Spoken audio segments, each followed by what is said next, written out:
안녕하세요. 부동산 매매 사업자 가짜 수익을 진짜 수익으로 만들어드리는 비장톡톡의 경매하는 회계사입니다. 오늘의 주제는 경매로 성공할 가능성이 높은 대표님들의 특징을 알려드리도록 하겠습니다. 경매 입문에서 2년 이상 롱런하고 계신 대표님들이 사실상 10%도 되지 않습니다. 100명이 들어오면 10명만 살아남고 있어요. 좀 충격적이지 않으세요? 그러면 20%에 해당하는 대표님들하고 나머지 90%의 대표님들하고 과연 어떤 차이가 있는지 수많은 대표님들을 경험한 제가 저의 주관적인 관점으로 이야기해 보도록 하겠습니다. 오늘 영상을 끝까지 시청하신다면 이 성공한 대표님들처럼 10%에 들어갈 확률이 상당히 높아질 수 있습니다. 제가 나름 회계사잖아요. 경제학 관점에서 왜 매매 사업자가 투잡으로 해야 되는지 알려드리도록 할게요. 혹시 평균 소비 성향, 한계 소비 성향을 아시나요? 보통 우리나라 평균 소비 성향이 0.7이에요. 100만 원을 벌면 70만 원을 쓰고 있던 거예요. 그리고 우리나라의 한계 소비 성향은 0.1이에요. 내 소득에서 100만 원을 더 벌면 10만 원만 쓰는 거예요. 이것을 매매 사업자 대표님들에게 적용을 시켜보면 직장 다니면서 투잡을 하시는 대표님들이 있고 매매 사업자를 전업으로 하는 대표님들이 있어요. 저 분석 자료를 보고 우리 대표님들의 데이터를 확인해 보니까 투잡하고 계신 대표님들의 소득이 확실히 높았습니다. 이게 왜 그러냐면 투잡하고 계신 대표님들은 한계 소비 성향을 적용받거든요. 그러니까 사업소득으로 100만 원을 더 벌면 10만 원밖에 안 쓰는 거예요. 늘어나는 소득에 비해서 추가 지출이 그렇게 크지 않은 거죠. 제가 생각하는 상위 10%에 속할 확률이 굉장히 높습니다. 반면에 전업으로 매매사업자라는 대표님들은 생각보다 많이 남지 않았어요. 몇몇 분은 대부분 번 거 다 써가지고 예정신고 환급분을 대부분 다 돌려받았어요. 이게 절세인 것처럼 보이지만 절세가 아닙니다. 이게 왜 그러냐면 전업으로 하는 대표님들은 이 사업소득이 앞서 말한 평균 소비 성향을 적용받게 돼요. 내가 100을 벌면 70을 소비하고 있던 거예요. 그러니까 어쩔 수 없이 써버리고 남지 않게 되는 거죠. 그래서 부동산 매매 사업자로 성공할 확률이 높은 케이스는 전업보다는 투잡을 하는 걸 추천해 드립니다. 모두가 투잡과 전업 이렇게 이분법적인 케이스로 적용되는 것은 아니지만 확률적으로 투잡이 소득이 훨씬 높은 거는 맞고 더 중요한 거는 이 소비 성향을 줄이지 못하면 시드를 모을 수가 없어요. 내 자본이 점점 커져야지 바라보는 물건도 커지고요. 그러면 경쟁자들도 점점 줄어듭니다. 경쟁자들이 줄어든다는 거는 수익성이 높아질 수 있다는 뜻입니다. 여러분 소득이 안정화될 때까지는 무조건 투잡으로 하는 것을 추천해 드립니다.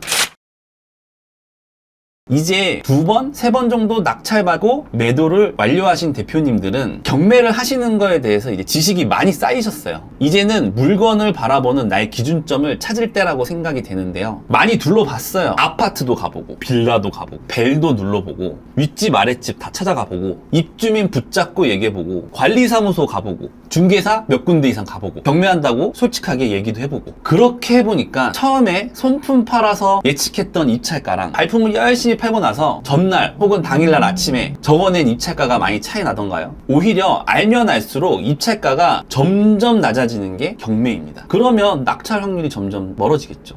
임장은 결국에는 정보를 내 시간으로 사는 거예요. 얼마나 효율적으로 임장을 하느냐에 따라서 임장의 난이도가 달라지고 난이도가 낮아지게 되면 내가 볼 수 있는 물건의 양도 많아져요. 물건의 양이 많아지면 그만큼 낙찰 확률도 높아지는 겁니다. 우리 대표님들은 매도를 하게 되면 예정신고를 해야 되기 때문에 저한테 전화를 주시거나 혹은 저희 전산에 떠요. 중개사 수수료 이렇게. 그럼 제가 연락을 드리곤 하는데요. 그러면 이제 고수의 길로 넘어가고 계신 대표님들은 일단 물건을 찾아내는 스킬이 엄청나세요. 임장도 상당히 효율적으로 하고 계십니다. 제가 여쭤보면 옛날 같았으면 포기했는데 수리할 거 생각하고 낙찰 받은 다음에 진짜 수리해서 잘 팔았어요. 또 다른 대표님은 입찰은 해야겠고 시간은 없고 임장은 못했고 전화조사까지만 한 거예요. 안전마진을 고려해서 최저가 부근에 낙찰을 받고 쉽게 매도한 케이스도 있었고요. 혹은 경험치가 너무 많으신 거예요. 이 지역에 대해서 너무 잘 아시는 겁니다. 빨리 팔리는 가격을 단번에 파악하시고 욕심 부리지 않고 낙찰 받으신 다음에 빨리 매도한 케이스가 있어요. 이런 대표님들을 보면은 낙찰가를 정하는 데 있어서 투입하는 시간이 상대적으로 상당히 적게 들어가고 있습니다. 임장을 안 가고 낙찰 받는 법을 찾은 게 아니고요. 입찰 가격을 정하기에 얼마나 적은 시간을 투입해서 효율적으로 가격을 정하는 법을 찾으신 거죠. 내부를 확인할 수 없는 경우는 다반사고요. 확인해도 실제로 수리할 곳이 엄청나게 많이 나올 수도 있어요. 누수가 생길 수도 있고요. 명도도 쉽게 안 될 수도 있어요. 낙찰 받기 전에 모든 게 변수이기 때문에 이 변수를 통제하려면 너무나 많은 시간이 들어갑니다. 임장에 너무 힘을 쓰면 결국엔 지치고 힘들게 되니 나에게 맞는 효율적인 임장 방법을 찾아내는 게 이 성공의 키포인트입니다.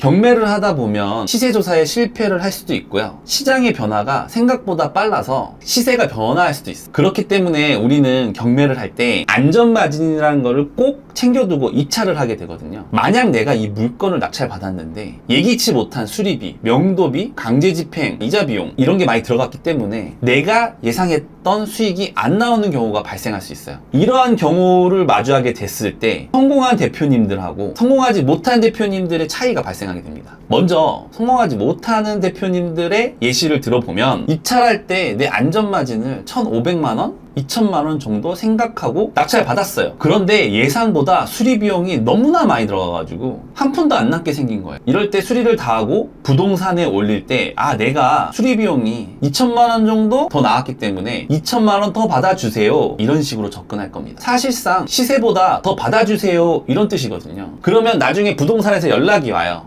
혹시 전세로 안 될까요? 혹은 월세로 하면 안 될까요? 혹시나 안 팔려서 전세나 월세로 돌렸다면 실패하는 길로 접어든 겁니다. 왜 그러냐면 투자금을 회수하면 좋겠지만 일부분은 투자금이 묶이게 되고요. 취득세 중과가 안 되는 2주택 중 1주택을 잡아먹고 있게 되는 거예요. 반대로 성공한 대표님들의 케이스는 앞선 일시가 발생되면 정말 빛의 속도로 하나도 안 남기거나 200만 원 혹은 500만 원 이렇게 손절을 해버리세요. 그 시간 동안 오히려 더 좋은 조건의 물건을 더 빠르게 탐색합니다. 1주택을 잡아먹으면서 잃어버리는 기회비용이 엄청나게 큰 걸 깨달은 대표님들이기 때문입니다. 그러면 수도권은 공주가 1억 이하, 지방은 2억 이하 이런 거 하면 안 되냐? 그럴 수는 있는데 단기 매도로 수익화가 빠른 물건은 수도권도 공주가 1억 이상이 훨씬 많고요. 지방도 2억 이상이 훨씬 많습니다. 그래서 거래가 잘 되고 수익성이 좋은 물건은 1주택을 잡아먹고 있다는 사실을 깨우쳐야 돼요. 매매 사업자로 1억 이상 벌면은 세금이 35%입니다. 지방세, 건보료 하면 45% 이상까지 올라가요. 세금을 더 많이 내고 더 많이 벌면 좋겠지만 투잡으로 이 정도면 저는 충분하다고 생각합니다.